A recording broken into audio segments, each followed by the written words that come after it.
지금으로부터 50년 전 1974년 4월 뉴욕 거리에 양복 차림의 중년 남성이 있습니다.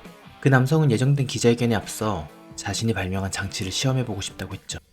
그의 손에는 벽돌 같은 기계가 있었고 가운데 숫자 버튼을 조심스럽게 누른 뒤 귀에 가져갔습니다. 이후 툭 하는 소리와 함께 조엘, 나 마틴 1세. 난 휴대폰으로 전화를 걸고 있네 라고 말했습니다. 이 사람은 핸드폰의 아버지라고 불리는 마틴 쿠퍼입니다. 세계 최초로 핸드폰으로 통화한 사람이 되었어요.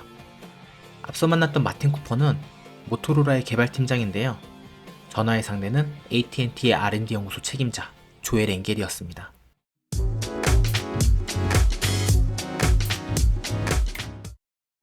벨의 전화기 발명 이후 유선 전화기 한계를 넘기 위해 무선 전화기의 개발이 활발히 이루어졌어요.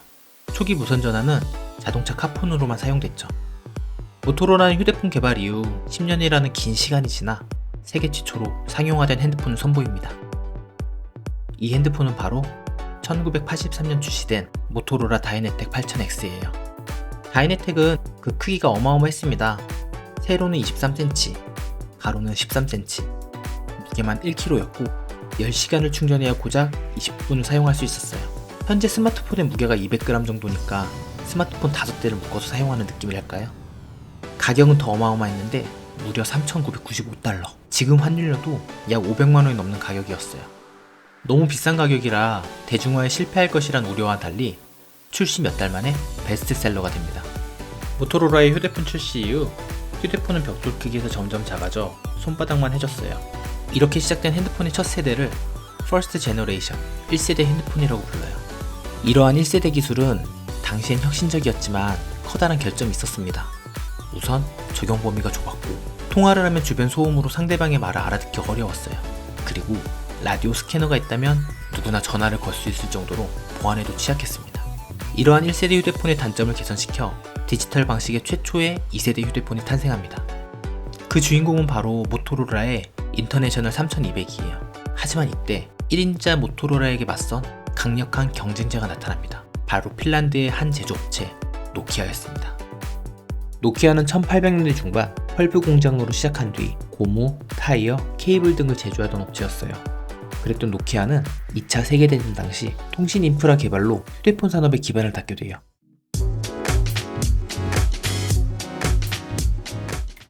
이 세대 휴대폰은 1세대 휴대폰의 약점을 개선시켰는데 가장 큰 특징은 암호화된 통신이 가능한 점이에요. 이런 통신은 우리가 지금도 사용하는 심카드로부터 시작됩니다.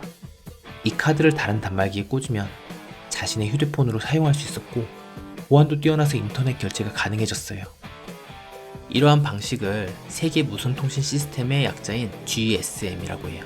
노키아는 GSM폰인 노키아 1011을 발표합니다. 이 휴대폰은 노키아가 최초로 GSM폰을 선보인 1992년 11월 10일이라는 날짜에서 지어진 이름이에요. 노키아의 GSM폰 발표는 기존의 핸드폰 산업이 미국에서 유럽으로 이동한 상징적인 사건이라고 할 수 있죠. 이후 노키아는 최첨단 기술을 보유한 회사로 세계의 중심에 서게 됩니다. 그리고 다양한 분야에서 세계 최초라는 수식을 얻게 돼요. 특히 노키아 1011은 세로가 19.5cm, 가로가 6cm, 무게가 495g으로 모토로라의 다이내텍보다 모든 면에서 절반 이상 작아졌고 니켈 카드뮴 배터리를 통해 한 번 충전으로 90분간 사용이 가능해졌어요. 2세대 휴대폰의 또 다른 특징은 전화기에서 전화기로 데이터 비트를 전송할 수 있는데 이게 지금의 벨소리랑 문자 메시지 같은 기능이에요. 흑백의 디스플레이어에 2줄 정도만 전송이 가능했지만 세계인들은 열광했습니다. 이후 노키아는 1991년부터 2000년까지 매출이 10배, 영업이익은 100배가 증가하며 핸드폰 시장의 왕좌에 올라요.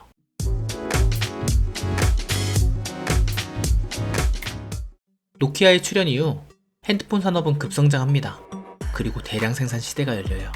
더 이상 핸드폰은 특정 계층의 전유물이 아닌 모두가 사용하는 필수품이 되었습니다. 이후 시장에는 다양한 기술력을 가진 경쟁자가 나타나요. 특히 컴퓨터의 최강자 IBM은 통화, 팩스, 이메일 등을 모두 결합한 핸드폰을 개발했는데 지금의 스마트폰의 시초라고 합니다. 하지만 너무 시대를 앞서간 나머지 현재는 박물관에서나 볼 수 있게 되었어요. 모토로라 역시 기존의 벽돌 이미지를 벗고 스타텍이라는 당시 휴대폰 중 가장 작은 폴더폰을 생산합니다. 이 스타텍은 누적 판매가 6천만 대를 기록하며 1996년부터 2000년 초반까지 인기를 끌었어요. 특히 폴더폰이라는 세련된 디자인으로 전폭적인 지지를 얻죠. 모토로라의 스타텍이 세계적인 사랑을 받는 동안 노키아는 신개념 휴대폰을 개발해요. 90년대 중반부터 인터넷 사용이 많아지고 PC 보급이 빨라지면서 핸드폰과 컴퓨터를 결합한 노키아 9000 커뮤니케이터를 선보입니다. 이 제품은 인터넷 접속이 가능해 사무실 밖에서 업무를 볼 수 있다는 기능을 앞세웠어요. 하지만 너무 비싼 가격이 상용화되진 못했죠. 대신 노키아는 고급 사양보단 가성비 상품에 집중했어요. 옛날 핸드폰을 보면 라디오처럼 안테나를 뽑아서 사용했는데 이 안테나를 본체에 넣어버려요. 이렇게 1998년 세계 최초의 내장 안테나폰인 노키아 8810이 탄생합니다.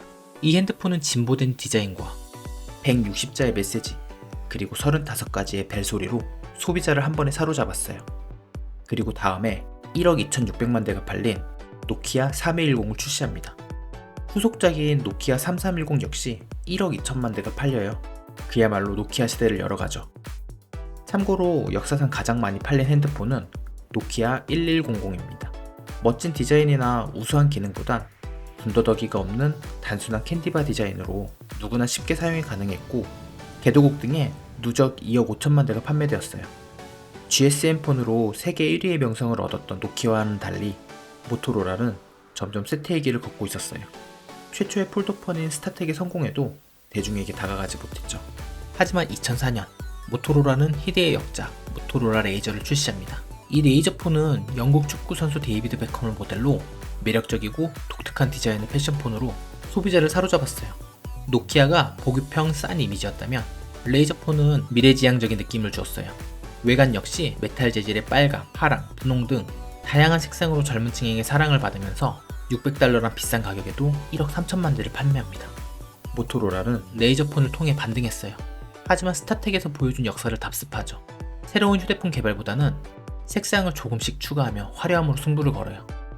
경쟁사들은 이미 폴더폰에서 슬라이드폰으로 디자인을 진화시켰지만 모토로라는 폴더폰을 고집해요. 결국 2007년 애플의 아이폰을 필두로 스마트폰이라는 새로운 시대가 열렸고 버튼식 휴대폰의 인기는 빠르게 식었어요. 그리고 삼성, LG 등 새로운 경쟁자에게 점유율을 뺏기며 2011년 핸드폰 사업부를 구글에게 매각하면서 휴대폰 시장에서 막을 내리게 됩니다. 노키아는 전성기였던 90년대부터 핸드폰이 전화 이상의 쓰임을 가질 거라고 예상했어요. 그래서 노키아 9000 커뮤니케이터를 시장에 내놓았지만 인기를 끌지 못했죠. 때마침 모토로라의 레이저폰이 히트를 치며 노키아 내부에서 스마트폰을 개발해 부정적인 의견이 많았어요. 결국 투자자들에게 질타를 받으며 스마트폰 개발이 한 발 늦어져요. 한때 40%가 넘던 세계 시장 점유율은 2012년에는 10% 아래로 떨어졌고 세계 최대 핸드폰 제조업체라는 타이틀도 삼성전자에게 넘겨줍니다.